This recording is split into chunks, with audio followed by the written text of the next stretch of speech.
எப்பவுமே அடுத்தவங்கள உங்களை நோக்கி வர வைக்கணும். எந்த ஒரு சிச்சுவேஷனையும் உங்களுடைய கண்ட்ரோல்ல நீங்க வச்சுக்கணும்.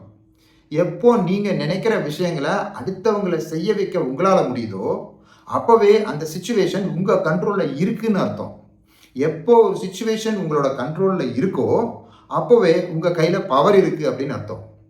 1814ல நெப்போலியன் எல்பா தீவுக்கு நாடு கடத்தப்படும் பொழுது மினிஸ்டர் ஒருத்தர் நெப்போலியனை நீங்க நம்ம நாட்டுக்கு பக்கத்திலேயே இருக்கிற எல்பா தீவுக்கு அனுப்புனீங்கன்னா எந்த ஒரு நேரத்திலையும் பிரான்ஸுக்கு ஆபத்து வரலாம், அதனால நெப்போலியனை ரொம்ப தூரத்தில் இருக்கிற ஏதாவது ஒரு தீவுக்கு அனுப்பிடுங்க அப்படின்னு சொல்றாரு. அப்போ யாருமே அவருடைய பேச்சை கேட்கல. ஆனா அவருக்கு தெரியுது கட்டாயமா நெப்போலியன் பக்கத்துல இருந்தா நமக்கு ரொம்பவே ஆபத்துன்னு. ஆனா இதை நம்ம திரும்ப திரும்ப சொன்னோம்னா நம்மளோட உயிருக்கு தான் ஆபத்து அப்படின்னு அவர் யோசிக்கிறாரு. அதனால நெப்போலியனை எப்படி தொலைதூரத்துக்கு அனுப்புறது அப்படின்னு ஒரு திட்டத்தை தீட்டுறாரு.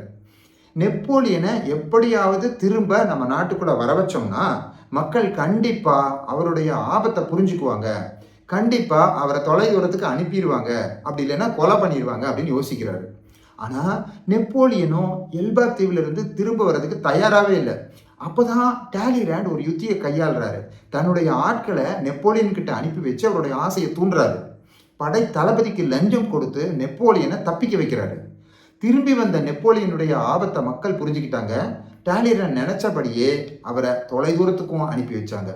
இந்த கதையில நம்ம கவனிக்க வேண்டிய ஒரு விஷயம், டாலிராண்டை விட நெப்போலியன் ரொம்பவே பவர்ஃபுல்லான ஆளு. எப்படி அவருடைய நினைச்சதை சாதிச்சாரு அப்படிங்கிறத நம்ம கவனிக்கணும்.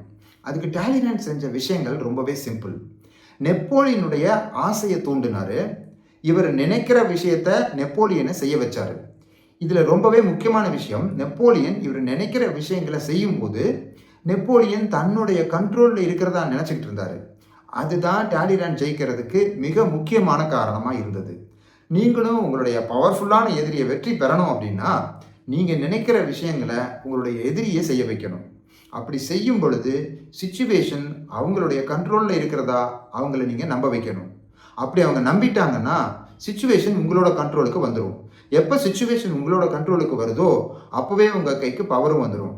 இந்த விஷயத்தை தான் பவரை அடையிறதுக்கான 8வது விதியா ராபர்ட் கிரீன் சொல்கிறாரு. இதை பற்றின உங்களுடைய கருத்தை கமெண்ட்ல சொல்லுங்க.